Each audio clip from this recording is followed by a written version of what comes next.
Hello बेटा, जय chemistry. आज का टॉपिक है हमारा डायपोल मोमेंट फाइंड करना। क्या बेटा?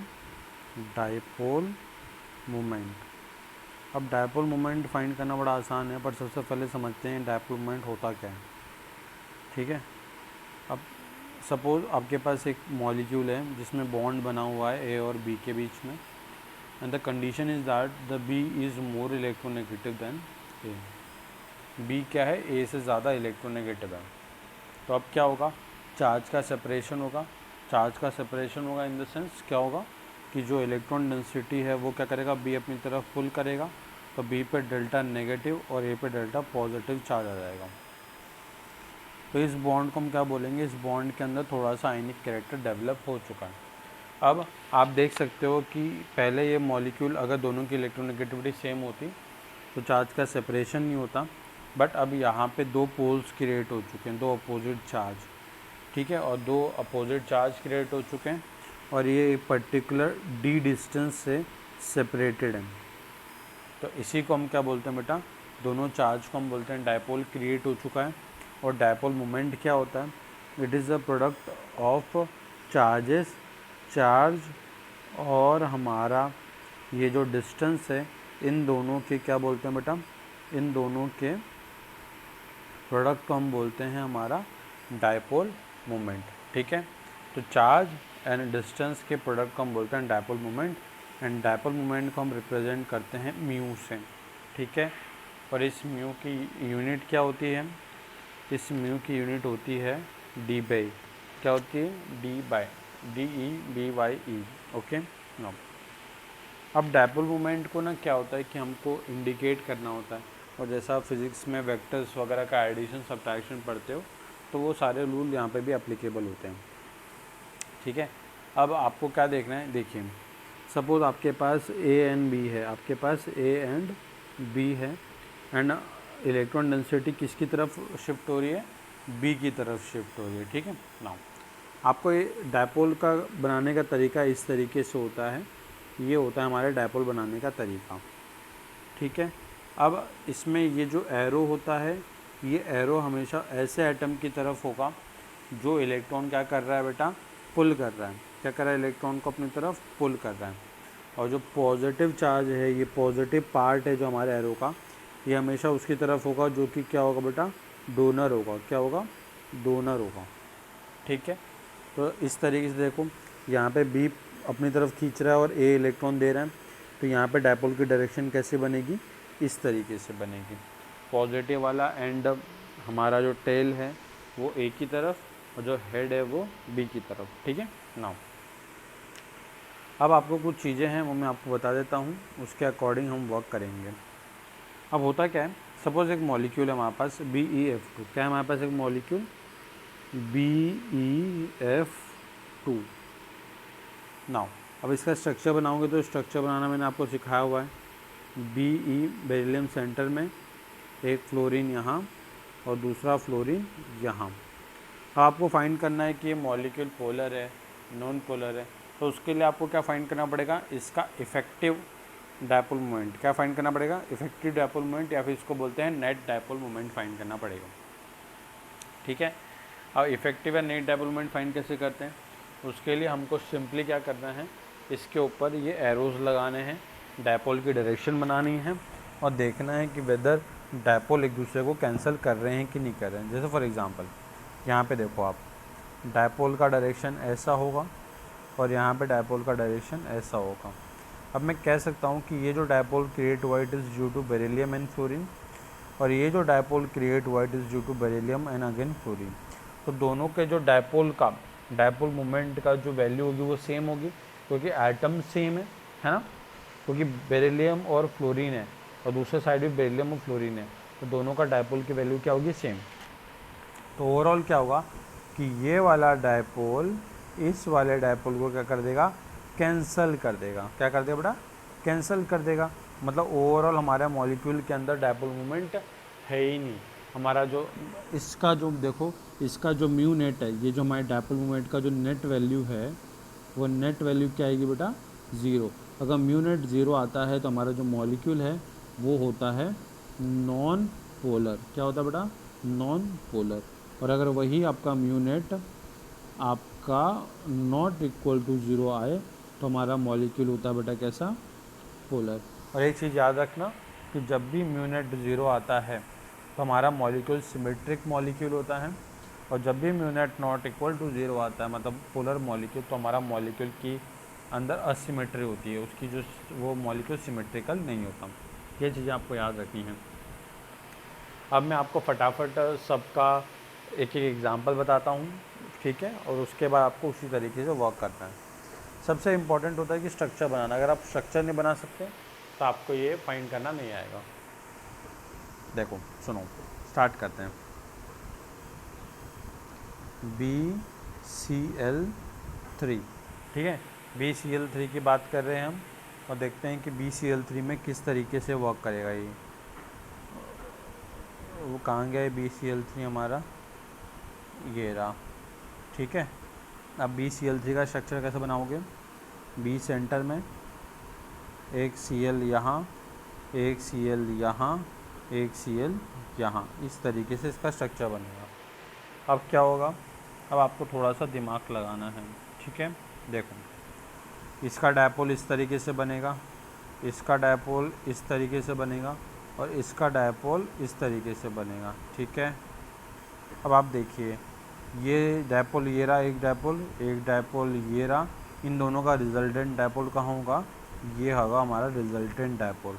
अब ये रिजल्टेंट इस डायपोल को क्या कर देगा, कैंसिल, क्योंकि सराउंडिंग के एटम क्या हैं, सारे बेटा सेम, ठीक है। तो इसका म्यू नेट कितना आ जाएगा, इसका mu net will be comes out to be 0।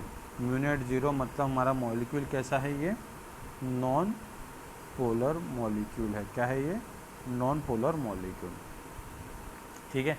तो आपको बस सिंपली बस यही देखना है, इस तरीके से ड्रॉ करके। एक छोटा सा रूल मैं बताता हूँ आपको। अगर किसी भी मॉलिक्यूल के अंदर कोई एक मॉलिक्यूल ए है, इसके अंदर 0 लोन पेयर है और सारे सराउंडिंग एटम क्या हैं, सेम है, सराउंडिंग एटम सेम और 0 लोन पेयर, तो हमेशा उसका जो म्यू नेट है वो 0 ही आएगा, ठीक है। ये छोटी सी चीज़ है, आपको याद रखनी है।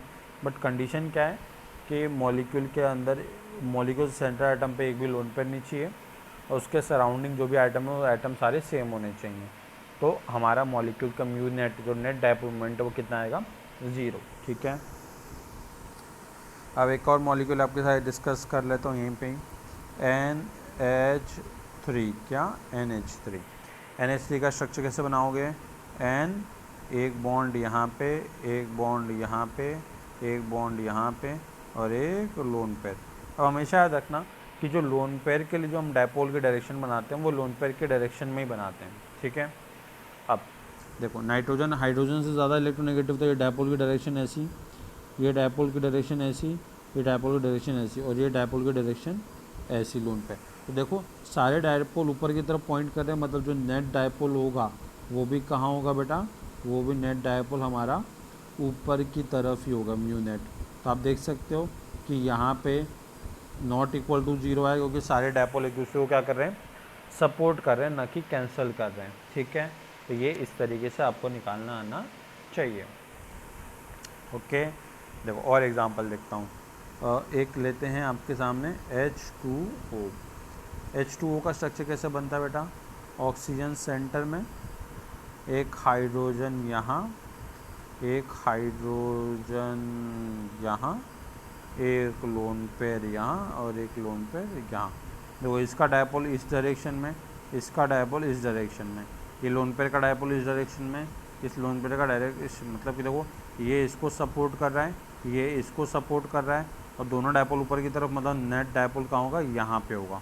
तो इसका भी म्यू नेट क्या है बेटा, नॉट इक्वल टू 0। इसलिए हम बचपन से ही पढ़ते हैं कि जो वाटर है वो पोलर सॉल्वेंट है। वो क्या है बेटा, पोलर सॉल्वेंट है, ठीक है। तो इस तरीके से आपको क्या करना है, मॉलिक्यूल्स के अंदर ज्योमेट्री बना बना के चेक करना है। अब एक दो एग्जांपल मैं आपके सामने और लिख देता हूँ। जैसे फॉर एग्जांपल अगर मैं आपसे पूछूँ XeO4 का, XeF4 का हमको निकालना है, तो हम किस तरीके से निकालेंगे, बहुत सिंपल है। पहले तो आप इसकी ज्योमेट्री बनाओ।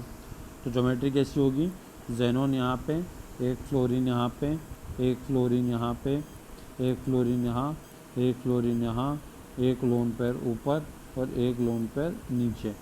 देखो इसका डायपोल इसको कैंसिल कर देगा, इसका डायपोल इसको कैंसिल कर देगा, और ये लोन पेयर का डायपोल इस लोन पेयर को कैंसिल कर देगा। मतलब इसका म्यू नेट क्या हो जाएगा बेटा, 0। ठीक है, देखो जो मैंने आपको क्या कहते हैं एक रूल बताया था, उस रूल का ये एक्सेप्शन हो गया। ठीक है, तो इसलिए आपको हमेशा ड्रॉ करके देखना है। ठीक, क्या पता 0 हो जाए। अब उसके बाद आपको थोड़ा सा कंपेयर करवाता हूँ मैं डायपोल मोमेंट, इसी तरीके से डायपोल मोमेंट फाइंड करने का। अब मैं आपके सामने एक एग्ज़ाम्पल ले रहा हूँ।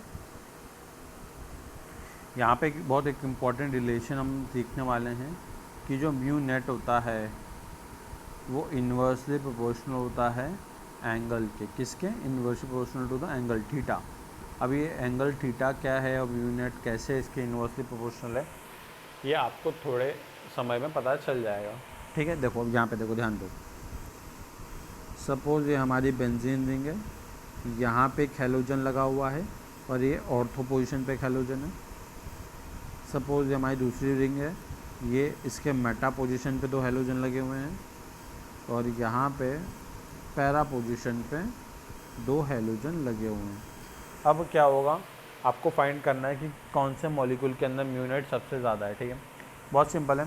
देखो जो X होता है, X ये क्या करता है बेटा, ये इस 2 इफेक्ट शो करता है। ये दिखाता है +M एंड -I।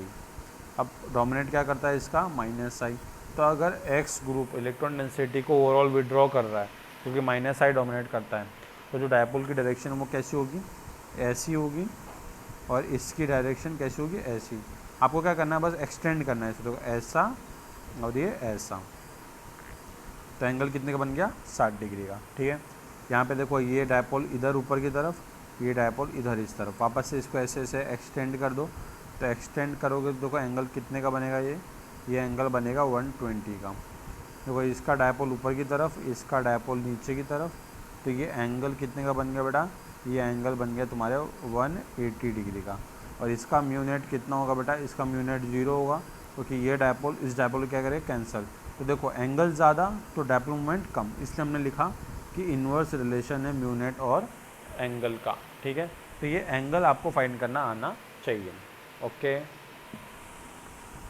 सिंपल सी चीज़ है, ज़्यादा टेंशन नहीं लेने का। Okay, good.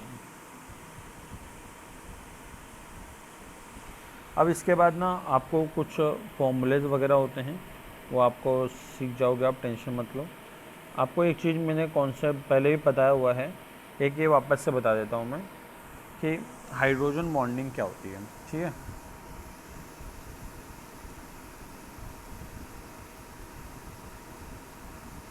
Hydrogen bonding. अब देखो हाइड्रोजन बॉन्डिंग बहुत सिंपल सा कॉन्सेप्ट है। होता क्या है, फॉर एग्जांपल मैं आपके सामने लेता हूँ hydrogen bonding in case of water. ठीक है, hydrogen bonding in case of water. अब कैसे, वाटर का मॉलिक्यूल बनाओ पहले।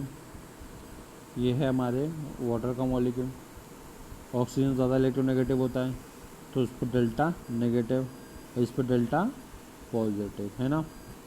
अब ऐसे हमारे पास और ऑक्सीजन के मॉलिक्यूल्स होंगे वाटर के, और आप देखिए यहाँ पे इसके पास क्या होता है बेटा, इसके पास होता है 2 लोन पेयर। अब क्या होगा कि जो एक molecule, first molecule of water है, उसका जो हाइड्रोजन है उस पर डेल्टा पॉजिटिव चार्ज, इसका मतलब क्या है, वो इलेक्ट्रॉन डेफिशिएंट है और उसको अपने आसपास दिख जाता है कि अरे वाह, एक ऑक्सीजन है जिसके पास लोन पेयर है, एक्स्ट्रा पेयर ऑफ इलेक्ट्रॉन है। तो वो क्या करता है, वो अपना और इस लोन पेयर के बीच में क्या करता है, इंटरेक्शन करता है। और ये जो इंटरेक्शन और अट्रैक्शन, फोर्स ऑफ अट्रैक्शन होता है, इसी को हम बोलते हैं एच बॉन्ड। क्या बोलते हैं बेटा, एच बॉन्ड या फिर हाइड्रोजन बॉन्डिंग। ठीक है, इसकी एक डेफिनेशन भी होती है कि when an hydrogen atom is trapped between 2 electronegative atom. ठीक है, तो इसके लिए कंडीशन याद रखना कि जो हाइड्रोजन है दैट शुड बी अटैच, तो आप लिख लो फ्लोरीन, ऑक्सीजन, नाइट्रोजन, या फिर sp हाइब्रिडाइज्ड कार्बन, या फिर वो CF3 से अटैच हो, CCl3 से अटैच हो, ठीक है। और जो साइड वाला है वो तो लोन पेयर तो कोई भी दे सकता है, ठीक है। अब याद रखना, ये इसको आप अच्छे से याद रखना।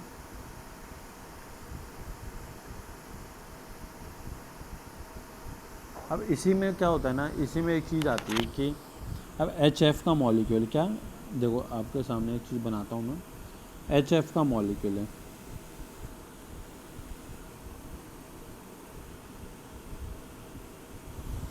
ये पेंसिल काम क्यों नहीं कर रही है, जस्ट अ मिनट बेटा।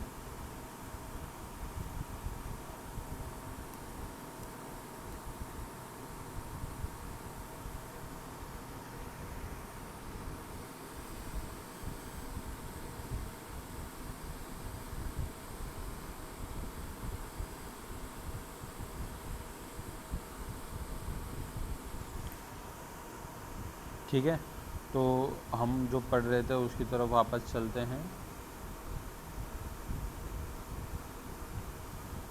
क्या पढ़ रहे थे हम, हाइड्रोजन बॉन्डिंग, ठीक है। तो हाइड्रोजन बॉन्डिंग में एक केस होता है HF का, किसका केस होता है, HF, हाइड्रोजन फ्लोराइड का। अब होता है क्या है कि हाइड्रोजन फ्लोराइड का जो सॉलिड स्टेट का स्ट्रक्चर होता है ना, वो एक इम्पॉर्टेंट याद रखना बस, कि जो HF है ये सॉलिड फेज में इस तरीके से जिगजैग मैनर में अरेंज रहता है, H यहाँ, F यहाँ, H F H F H F H F।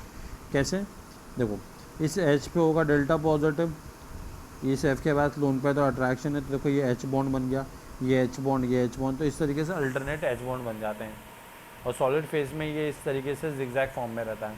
इसका रीज़न सिंपल सा होता है, क्योंकि जिगजैग फॉर्म में रहता है ना, तो उसके वजह से ये फ्लोरीन के पास जो 3 लोन पेयर है ना, इनके आपस में बीच में रिपल्शन मिनिमाइज हो जाता है।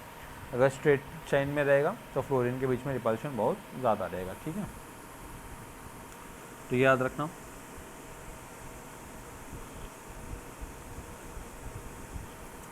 अब आपको एग्जाम में क्वेश्चंस आते हैं कि that find out the stability, solubility. तो सॉल्युबिलिटी के लिए मैंने कॉन्सेप्ट बताया हुआ है।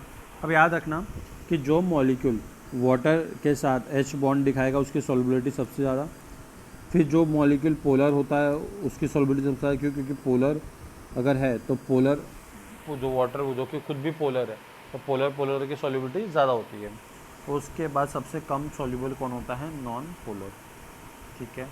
तो याद रखना सॉल्युबिलिटी का ऑर्डर ऐसा होता है, जो सबसे ज़्यादा सॉल्युबल होगा वो H बॉन्डिंग दिखाएगा, उससे कम वाला पोलर मॉलिक्यूल होगा, उससे भी सबसे कम नॉन पोलर, ठीक है। तो ये आपको पोलर नॉन पोलर कैसे फाइंड करोगे, डायपोल मोमेंट से। जिसका डायपोल मोमेंट ज़्यादा उसकी पोलरिटी ज़्यादा, और पोलरिटी ज़्यादा तो उसकी सॉल्युबिलिटी भी ज़्यादा, ठीक है, ये याद रखना।